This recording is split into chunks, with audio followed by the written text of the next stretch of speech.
Melhorando essas perspectivas, Daniel, então dá para dizer que aquelas projeções de PIB 5% já estão conservadoras, o nosso PIB pode ser um PIBão. E quais as consequências disso, né? O PIB pode ser mais forte, a inflação também vai ser mais forte, Selic vai ter que subir mais, enfim. Queria uma fotografia aí dos indicadores macroeconômicos, tanto da sua parte quanto da Raquel, pensando que a vacinação está correndo mais rápido, então a gente deve ter uma reabertura mais rápida. Perfeito. Assim, nossa projeção para o PIB desse ano é 5,5%. E a gente acha que é assimétrico o risco em torno desses 5,5%. Pode ser 6? Pode, as coisas precisam melhorar em relação ao que a gente tem hoje. Pode ser 5? Pode. Né? Assim, o nosso grau de certeza e convicção dessas coisas é relativamente pequeno. Né? Desses, né, falando de meio ponto para lá, meio ponto para cá. E, em parte, parte dessas revisões muito significativas para cima, elas vieram do fato de que a gente teve uma segunda onda muito mais severa do que a onda do ano passado, né? E, não obstante, a atividade caiu muito menos, e quando houve a abertura, a economia se recuperou numa velocidade inacreditavelmente grande. Então, a gente sofreu muito menos, e quando se recuperou muito mais rápido do que em 2020. Diversos segmentos ainda seguem num nível bem abaixo da pandemia.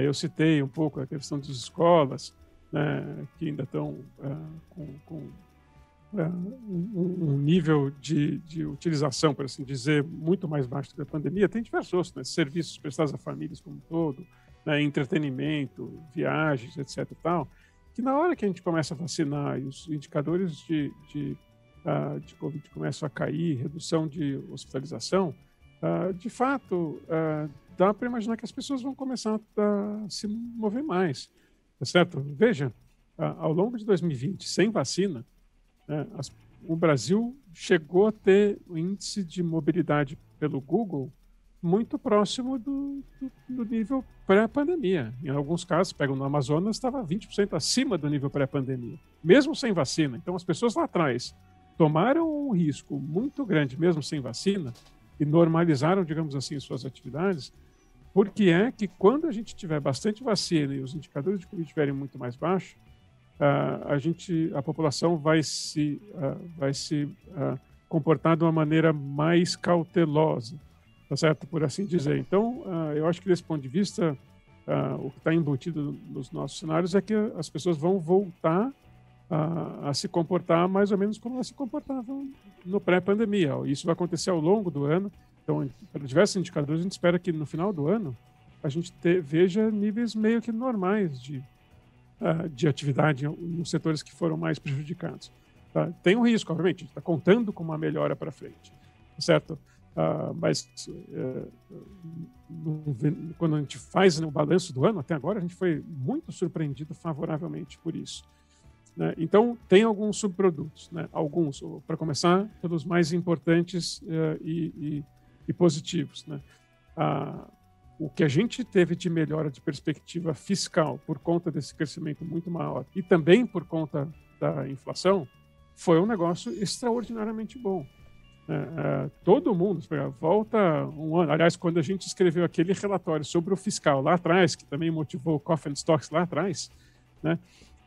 A indefinição ali foi assim, quando é que a gente vai bater em 100% do dívida PIB? A gente tinha 96% em outubro, né? Então, a gente estava falando assim, tipo, chegar numa situação que você vai com 100% de dívida PIB, daí como é que você faz a consolidação, etc e tal.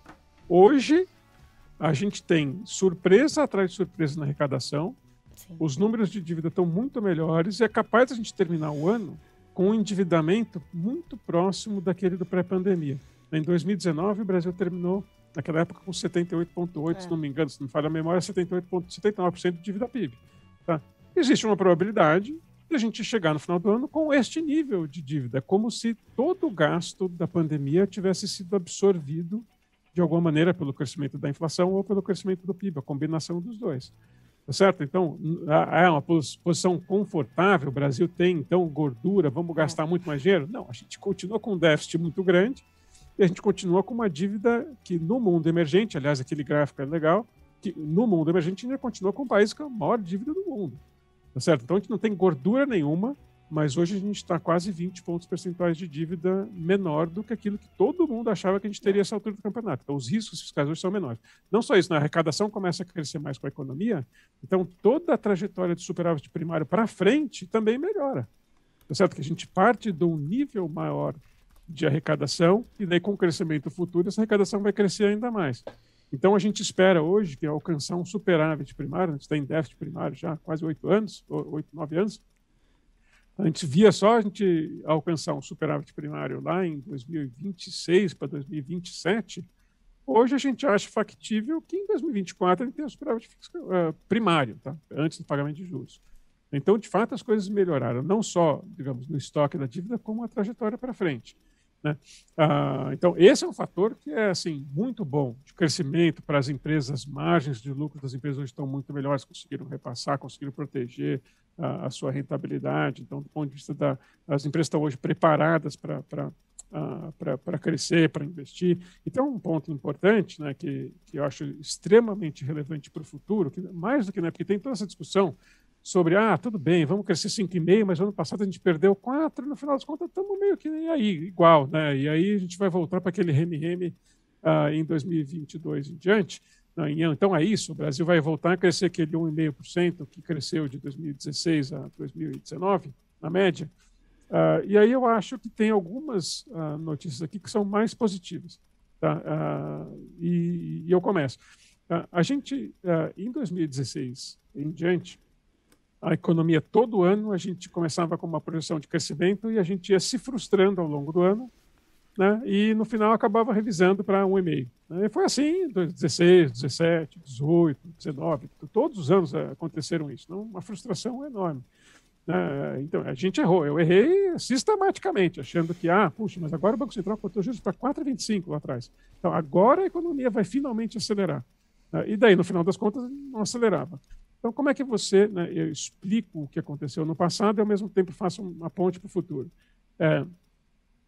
A gente, em 2014, quando a gente chegou naquele auge do começo da crise econômica, a gente estava com as famílias muito endividadas e tinham comprometido a sua renda com empréstimos. Muito endividadas. E daí perderam muito emprego com a recessão, o que piorou ainda mais a situação patrimonial das famílias.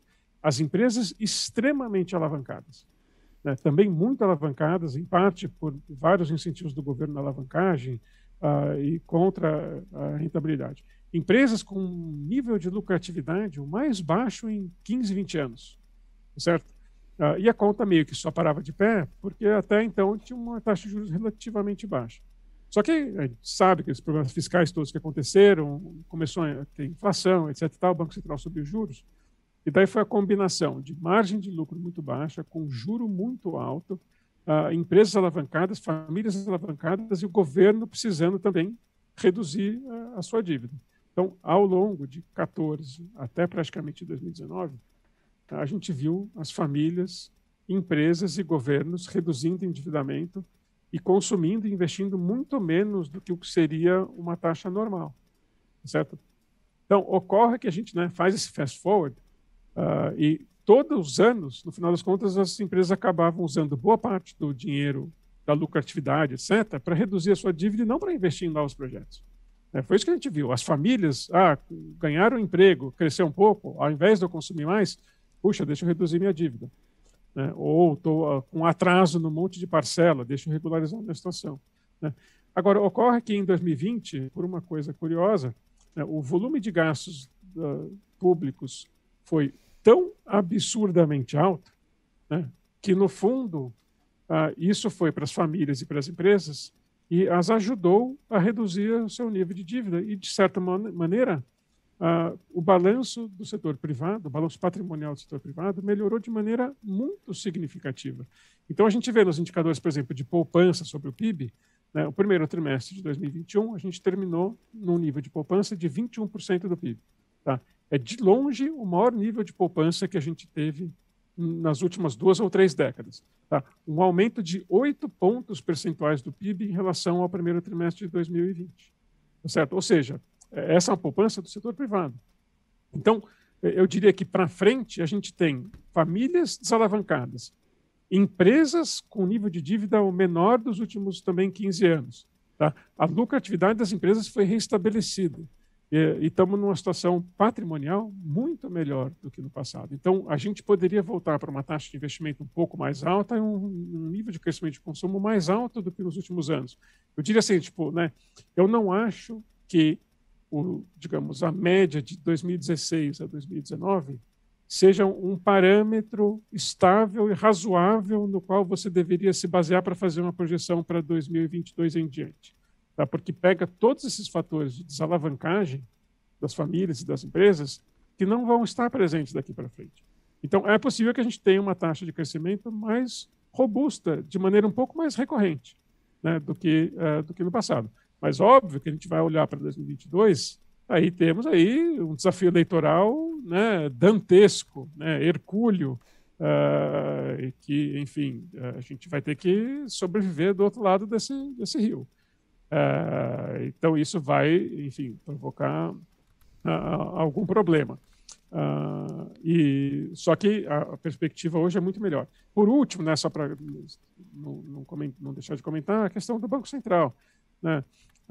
A gente começou o ano, ou finalizou o ano passado, e falou assim, puxa, a economia tinha caído 4%, né? E estava, sei lá, talvez 7, 8 pontos percentuais abaixo do nível de 2014. Eu falo assim, nossa, tem uma ociosidade aqui inacreditavelmente grande, que só vai ser fechada em 4, 5 anos. Então, o Banco Central vai poder fazer uma política monetária expansionista por muito tempo, isso não vai pressionar a inflação.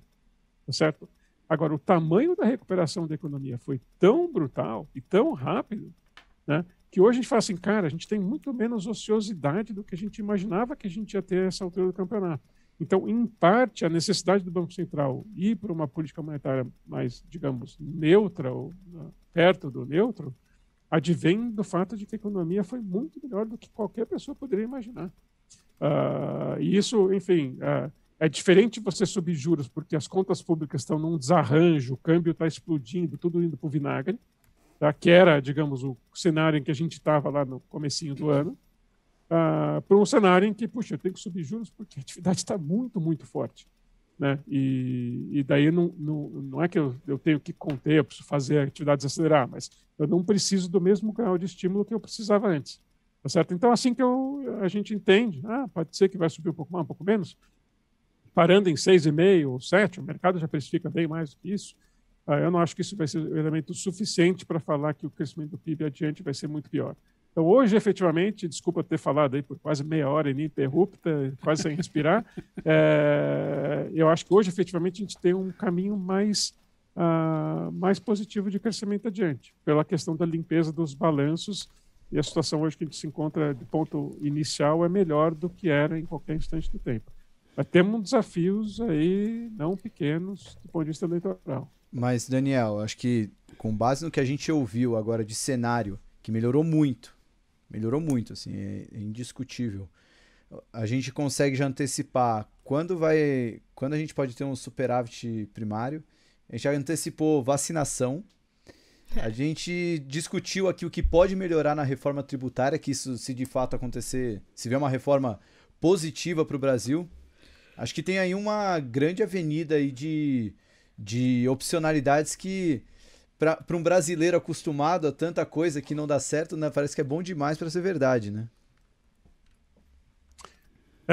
Enfim, a gente continua tendo os nossos desafios, né? Eu digo assim, né, o Brasil é uma entidade que adora, do ponto de vista fiscal, viver na beira do precipício, né? Então, toda vez que a gente chega na beira do precipício, ao invés de a gente dar um giro de 180 graus e caminhar para o outro lado, a gente melhora o guardrail, sabe? E daí isso nos permite ficar ainda mais perto do precipício. Exato. Com mais segurança. Exato. Né? A gente nunca se distancia do precipício de alguma maneira. Só que a gente vive confortável lá no precipício. Mas é sempre bom ter em perspectiva que a gente está perto do precipício. Tá certo? Então, nesse sentido, se a gente não olhar com calma para as finanças públicas, achar que só tem opcionalidade positiva, também tem que tomar cuidado. Por outro lado, assim, sim, pelo crescimento a gente está melhor do que a gente esteve nos últimos 5 anos, indubitavelmente. Né? E as dinâmicas estão melhores. Então, enfim, a gente está, digamos, mais feliz e mais seguro perto do precipício.